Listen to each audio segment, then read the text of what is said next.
देखा उन्होंने भाइयों ने, जब बाहर जाओ नौकरी करने के लिए और साल 6 महीना रुक के आओ और जैसे घर पे आओ, घर में घुसो परीक्षित जी, तो पत्नी देखेगी जेब की तरफ और अम्मा देखेगी मुंह की तरफ कि मेरो बेटा कमजोर तो ना होया, लट तो ना है, खान पान जन कैसो मिलो हो है।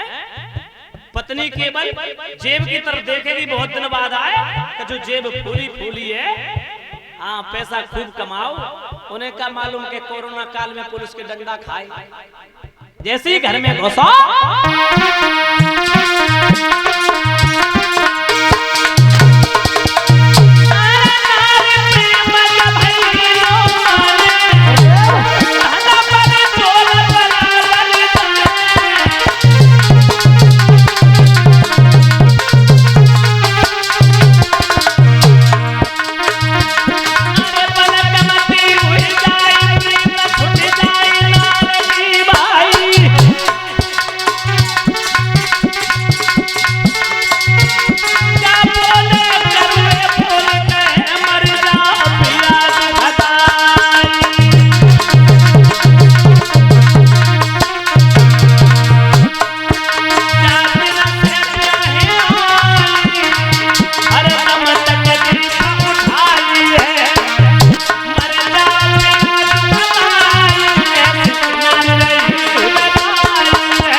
ध्यान रखना परीक्षित जी, धीरज धर्म मित्र और नारी आपातकाल परख जाए चारी।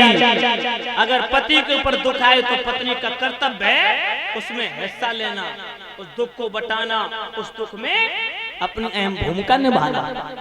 और जिस घर में पति और पत्नी के एक विचार होते हैं परीक्षित जी, वो घर स्वर्ग तुल्य है। और जिस घर में पति पत्नी के विचार एक नहीं होते वो घर नरक के समान है, नरक तुल्य है। क्योंकि स्त्री और पुरुष परीक्षित जी ये रथ के 2 पहिया होते हैं, रथ रूपी 2 पहिए। अगर एक पहिया में हवा कम हो जाए तो गाड़ी धच्चड़ पच्चड़ हो गई, जिंदगी कटेगी लेकिन अच्छी से नहीं कटेगी, अच्छी तरीके से अच्छे से नहीं कटेगी, धच्चड़ पच्चड़ होगी। अगर पत्नी और पत्नी के एक विचार हैं तो परीक्षित जी फिर तो जिंदगी में 4 चांद लग जाते।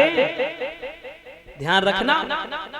तो माताओं, ये 3 देवता हैं आप लोगों के लिए, साक्षात 3 देवता। कौन कौन से? सास पहली देवी, दूसरो देवता ससुर और तीसरो देवता पति। पति नहीं, दूल्हा। ध्यान रखना, ये 3 साक्षात देवता होते हैं घर में। भैया वो पंखा माता, सास ससुर पति की सेवा करना हर स्त्री का परम कर्तव्य बनता है। अच्छा, परसों मैंने, हाँ कल नहीं कही थी मैंने, सुबह उठ करके कितनी देवियां जो सुबह उठ करके अपने पति के सास ससुर के पैर छुअती, हाथ खड़े करो। 1 2 3 ही हाथ उठे हैं। मैं इन देवियों की विचारधारा को प्रणाम करता हूँ। इतनी भीड़ में लाज तो बचाए लाई। अच्छा, और तो शेष जे हैं बिलना की मार दे देती है। हमारे हमसे भैया कह रहे काय बेचारे कबू कबू मार खाए ले इतना। ध्यान रखना देवियों, ये बड़े शर्म की बात है। देवियों, एक बहुत सुंदर मैं आपको बात बता दूं, ध्यान से सुनो, आप लोगों के काम आएगी। एक गांव में एक कुल देवी का मंदिर था।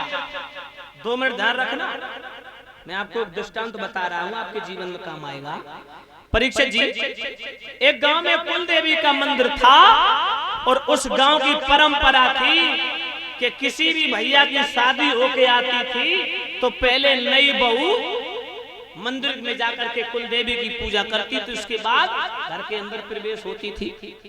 तो एक भैया की शादी होके आई, नई बहू जैसे कार से नीचे उतरी परीक्षित जी, जैसे कार से नीचे उतरी सोई सास आगे एक थाली में रसगुल्ला भर के और एक थाल में धूप दीप अगरबत्ती चंदन बंदन लेके आ गई और बोली ये बहू बहू रानी अंदर मत जाओ, पहले हमारे साथ में चलो, कुल देवी की पूजा करो, उसके बाद देहरी के अंदर प्रवेश होना। परीक्षित जी आगे आगे, सास पीछे पीछे, बहू जैसे ही मंदिर के पास में पहुंची तो क्या देखा कि मंदिर के मेन दरवाजे पर पत्थर के 2 शेर बने। जो परीक्षित जी नई बहू ने शेर देखे, जो हो बहू वो वैसा मालूम पड़ा जैसे सांच माच के शेर हो।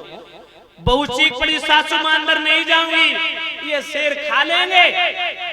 अब सास कहने लगी का पागल है, ये पत्थर के शेर हैं, ये न तो खा सकते न हमला कर सकते, ये तो कलाकारों की कलाकारी है भाई। अब परीक्षित जी सास कहने लगी आ, तो शेर डसे लेते, मैं आगे आगे तू पीछे जा, आगे आगे बहू, वो आगे आगे, सास पीछे पीछे, बहू चलते चलते